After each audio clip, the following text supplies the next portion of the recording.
Hey everybody, it's Mitch, and welcome to my next video. Today we have got another Dungeons & Dragons 3.5 Prestige class for you. And today, coming at you from the Complete Divine, we got ourselves the Black Flame Zealot. So, we're going to be talking about what is the Black Flame Zealot. We're going to talk about how you go about becoming a Black Flame Zealot.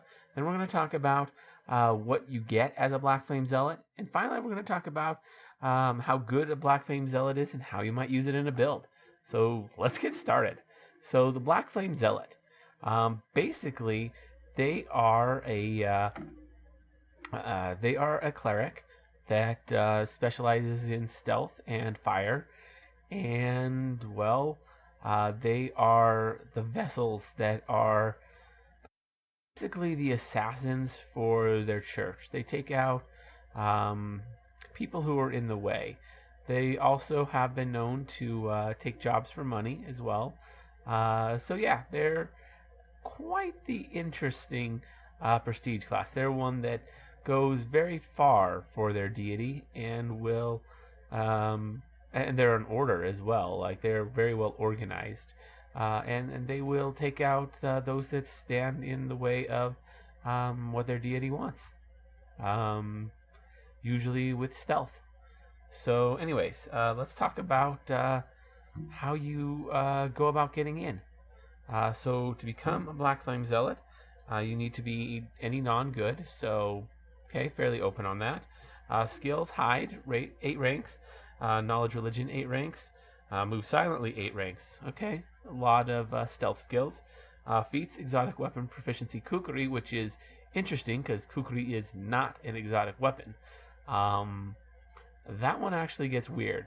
So, do you need to take some sort of weapon focus with that, or do you just need to have proficiency with the kukri? My guess is probably you just need to be proficient with the kukri, but that one's a weird one. Let's see. You need iron will as well for a feat. Okay, interesting. Honestly, I would say that you just need to be proficient with the kukri. Anyways, able to cast second level divine spells and sneak attack 1d6. So not too terribly crazy.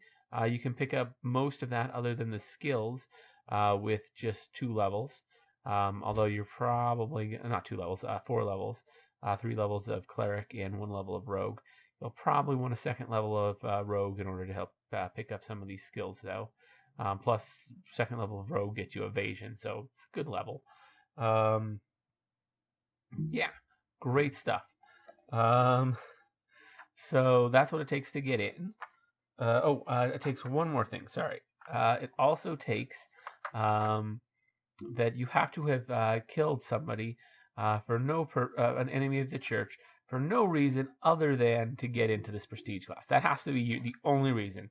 If you were gonna kill them anyways, or you didn't like them, and it's like, fine, I'll get rid of them. Like, nah, it's got to be just somebody that's like, okay, I'm doing this to get in. That has to be your only reason. Yeah. So that is what it takes to get in. So let's talk about what you get. All right. So first off, they get a nice D6 hit dice. Not the greatest, but not the worst.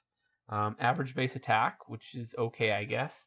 They get a good reflex and will save, but a bad fortitude save. Okay.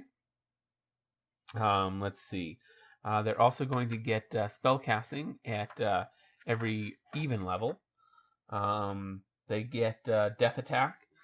So this death attack is the same as the assassin, except for they can't paralyze, and it will stack with assassin and other classes that get death attack, which is interesting to note.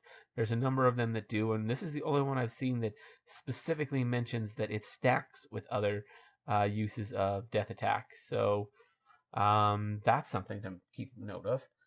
Zealous Heart. Basically, you're immune to fear. You get poison use, so you can use poison without risk of poisoning yourself. Sneak attack. You're going to gain an extra d6 of sneak attack at 3rd, 2nd, and 9th level, so every multiple of 3. They get Fateful Strike. So that's an interesting one. So basically not Fateful Strike, Fateful Stride. That will basically just let them do Dimension Door once per day as a standard action. Okay. Sacred Flame they get. That will make it so that any weapon that they're using, only one though, will have the flaming property added to it, and that can be, and then they can once a day make that flaming burst instead. So that's something. And then finally they get Unholy Immolation. Anyone that they kill.